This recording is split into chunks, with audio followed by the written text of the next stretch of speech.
ક્યારેય વિચાર આવ્યો છે કે વોટ્સએપ પર આવેલો એક ફોરવર્ડેડ મેસેજ કોઈની આખી જિંદગી બગાડી શકે છે? આજે આપણે એ જ ડિજિટલ ભૂલ વિશે વાત કરીશું, જે કદાચ આપણે રોજ જાણતા અજાણતા કરી દઈએ છીએ, પણ એના પરિણામો વિશે વિચારતા જ નથી. તો ચાલો આજે સમજીએ આપણા ડિજિટલ ધર્મને. આવા મેસેજ વાંચીને એક સેકન્ડ માટે તો શ્વાસ થંભી જાય નહીં? દિલમાં એક ધ્રાસકો પડે કે ઓહ! અને આવા ડરામણા મેસેજ તો જુઓ, વોટ્સએપ પર જાણે રોકેટની સ્પીડે ફેલાય છે અને આપણે તરત જ એને સાચા માની લઈએ છીએ. રોજ સવારે ઉઠીએ ને એટલે જાણે મેસેજનો વરસાદ જ ચાલુ થઈ જાય, ખરું ને?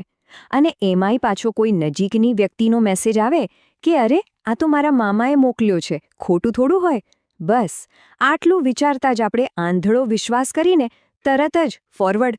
લગભગ આપણા બધા સાથે આવું જ થતું હોય છે. પણ આ એક નાનકડી રોજની આદત કોઈના જીવનમાં કેટલું મોટું તોફાન લાવી શકે છે. ચાલો આજે આ વાતને વિકીની વાર્તામાંથી સમજીએ. વિકી કદાચ આપણામાંથી જ કોઈ એક, જેને એના ગ્રુપમાં સૌથી પહેલા ન્યૂઝ પહોંચાડવાનો એક અલગ જ રોમાંચ હતો. હંમેશા અપડેટ રહેવું અને બધાને જાણકારી આપવી એને બહુ ગમતું. એક દિવસ એની પાસે એક વિડિયો આવ્યો. એ વિડિયોમાં પોલીસ કોઈને ખૂબ જ નિર્દયતાથી મારી રહી હતી અને નીચે એક એવું કેપ્શન હતું જે વાંચીને કોઈનું પણ લોહી ઉકળી ઉઠે.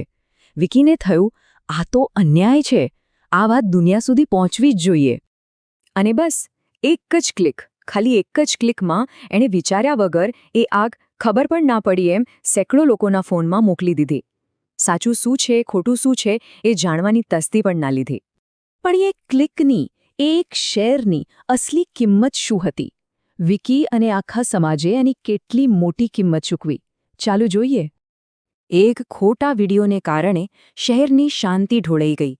ગુસ્સામાં ભરાયેલા લોકો રસ્તા પર ઉતરી આવ્યા અને જોતજોતામાં વાત એટલી બધી વણસી ગઈ કે સાયબર ક્રાઇમ પોલીસને સીધું મેદાનમાં ઉતરવું પડ્યું. અને જ્યારે તપાસ થઈ ત્યારે જે સત્ય બહાર આવ્યો ને એ ખરેખર ચોંકાવનારું હતું. જે વિડીયો અમદાવાદનું કહીને ફેલાવવામાં આવ્યો હતો એ તો 5 વર્ષ જૂનો હતો અને બીજા જ કોઈ રાજ્યનો હતો. વિચારો, વિકીની એક નાનકડી ભૂલ અને એના માથે લાગ્યો કોમી વૈમનસ્ય ફેલાવવાનો ગંભીર આરોપ. પછી તો પોલીસ કેસ, કોર્ટ કચેરીના ધક્કા, એના સપનાઓને એના પરિવારની ઇજ્જત પર એક કાયમી ડાઘ લાગી ગયો. વિકીની આ વાર્તા છે ને એ આપણા બધા માટે એક અરીસા જેવી છે. એ બતાવે છે કે ફોરવર્ડ બટન એ ખાલી એક બટન નથી, એ એક બહુ મોટી જવાબદારી છે. અને આ જવાબદારી નિભાવી એ જ છે આજનો આપણો ડિજિટલ ધર્મ. અને જુઓ, મોટાભાગના કિસ્સામાં લોકોનો ઈરાદો ખરાબ નથી હોતો, પણ સારો ઈરાદો પણ જ્યારે અજ્ઞાનતા સાથે ભળે ને ત્યારે એનું પરિણામ સમાજ માટે ઘાતક બની શકે છે. અને ભૂલથી પણ એવું ના માનતા કે મને શું થશે. આઈટી એક્ટ હેઠળ આ એક ગંભીર ગુનો છે. અજાણતામાં કરેલી એક નાનકડી ભૂલ પણ જેલના સળિયા પાછળ પહોંચાડી શકે છે. એટલે જ આ વાત હંમેશા યાદ રાખવી કે સૌથી પહેલાં સમાચાર આપનાર બનવાની હોડમાં રહેવા કરતાં સાચા સમાચાર આપનાર બનવું એ 1000 ગણું વધારે જરૂરી છે. તો હવે સવાલ એ થાય કે આ અફવાઓના સમુદ્રમાં સત્યની નાવડી કેવી રીતે પાર પાડવી? ગભરાવાની જરૂર નથી, એનો ઉપાય છે.